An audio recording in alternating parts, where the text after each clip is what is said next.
belangrijkste nieuws uit Curaçao in het Nederland. Access Journaal, vers van de pers.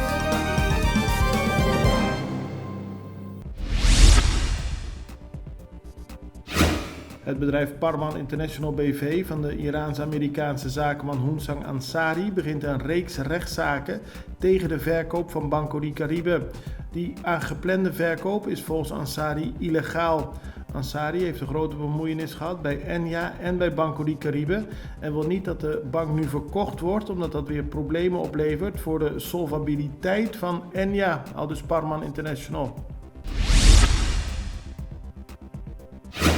De politie heeft gisteren 17 bouwvakkers meegenomen tijdens een controle bij Sandals Royal Resort. Uiteindelijk bleken er 5 personen niet over een juiste werk- of verblijfsvergunning te beschikken. De controle werd uitgevoerd in samenwerking met belastingbureau SBAP, het ministerie van Sociale Ontwikkeling, Arbeid en Welzijn en SVB. Er werden meer dan 300 personen gecontroleerd. De personen zonder geldige documenten komen uit Ecuador, Colombia, Jamaica en Venezuela. 12 zijn vrijgelaten, ook de 5 ongedocumenteerden mochten naar huis in afwachting van deportatie. De controle bij Sandals heeft tot veel kritiek geleid op Curaçao. Het is een belangrijk toeristisch project en de wijze waarop de politie gecontroleerd heeft is niet correct, zo zeggen veel mensen. Ook minister van Economische Ontwikkeling Rui Sandro Seintje laat vandaag in de Extra weten dat het anders had gekund wat hem betreft.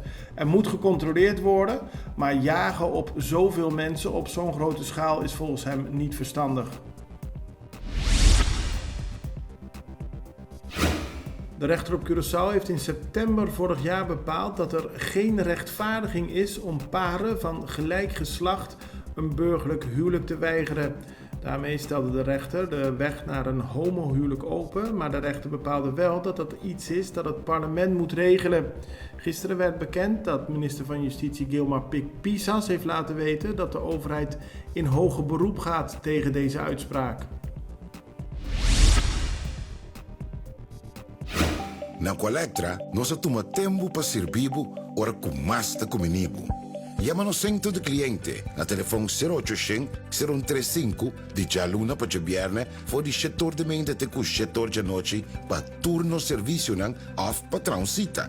Se você tracita para Jasabra, também por hora. Por escolher para trabocita, riba aqualectra.com e aproveitar a mesora, põe o documento na cerca para a visita cerca nós vai mais fácil. Sim, a Colectra su centro de cliente wordt klaar para servir na momento que você comini abo.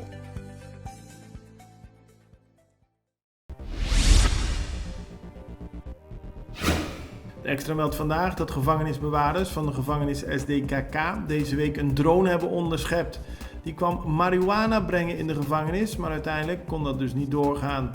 Eerder dit jaar zijn ook al 3 drones onderschept die meestal drugs kwamen brengen in de gevangenis.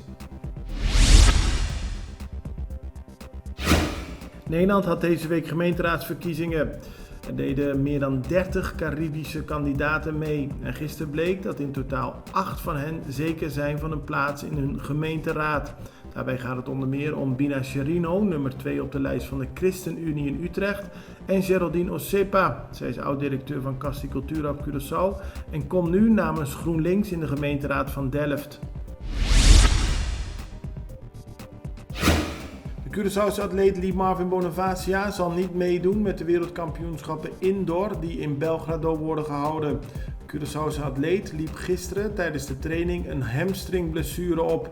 Het WK Indoor begint vandaag en duurt tot en met zondag. Vanwege de blessure kan hij niet meedoen. Bonifacia heeft een heel goed seizoen en haalde een nieuw Nederlands record op de 400 meter. Individueel zou Bonifacia nu de 400 meter lopen, maar ook met de mannen estafetteploeg zou Bonifacia meedoen. Het belangrijkste nieuws uit Curaçao in het Nederland. Access Journaal, vers van de pers.